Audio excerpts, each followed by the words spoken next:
আসসালামু আলাইকুম এভরিওয়ান, সবাই কেমন আছেন। এটা হচ্ছে টাঙ্গাইলে পহেলা বৈশাখে মেলাতে ঘুরতে যাওয়ার ব্লগ।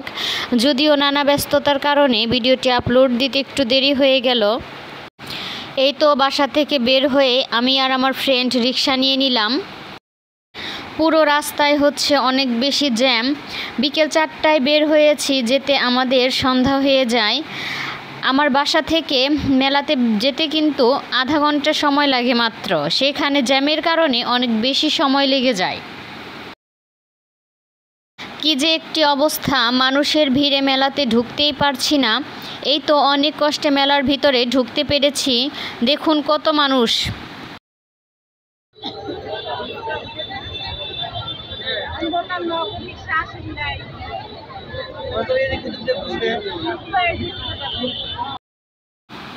এই তো এখানে আপুরা 3 পিসের স্টল দিয়েছে। এই 3 পিসগুলোতে কিন্তু সুন্দর করে আপুরা হাতে কাজ করেছে।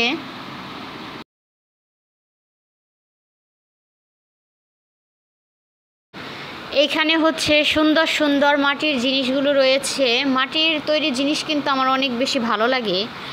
মাটির হচ্ছে মগের মধ্যে পানি খেলে কিন্তু অনেক বেশি ঠান্ডা লাগে, ভালো লাগে। এখানে হচ্ছে মাটির প্লেট, মগ, বাটি সব কিছুই কিন্তু রয়েছে, পুরো সেট রয়েছে। আমার সব থেকে ভালো লেগেছে এই আল্লাহ লেখার। এইখানে সুন্দর একটি তাল আর মিষ্টি লাউ রয়েছে। এইগুলো কিন্তু টাকা রাখার মাটির ব্যাংক।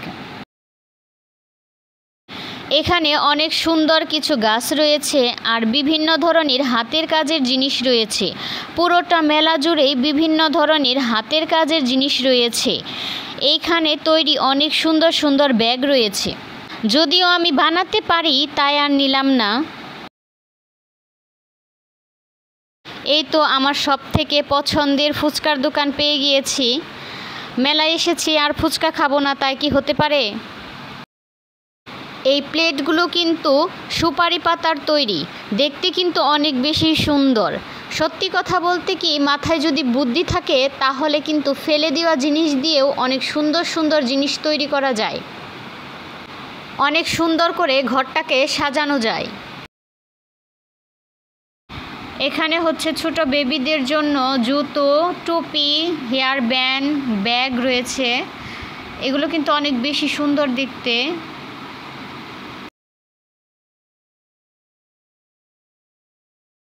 এখানে হচ্ছে ঘর সাজানোর জন্য বিভিন্ন ধরনের জিনিস রয়েছে। এই তো এই বেবিটাকে দেখে ছোটোবেলার কথা মনে পড়ে গেল। ছোটোবেলায় আমিও হচ্ছে মেলায় যে এরকম হাতে আলতা দিতাম। আমার মতো কে কে ছোটোবেলায় এরকম হাতে আলতা পড়েছ অবশ্যই কমেন্ট করে জানাবে। পুরো ব্লগ দেখার জন্য ধন্যবাদ।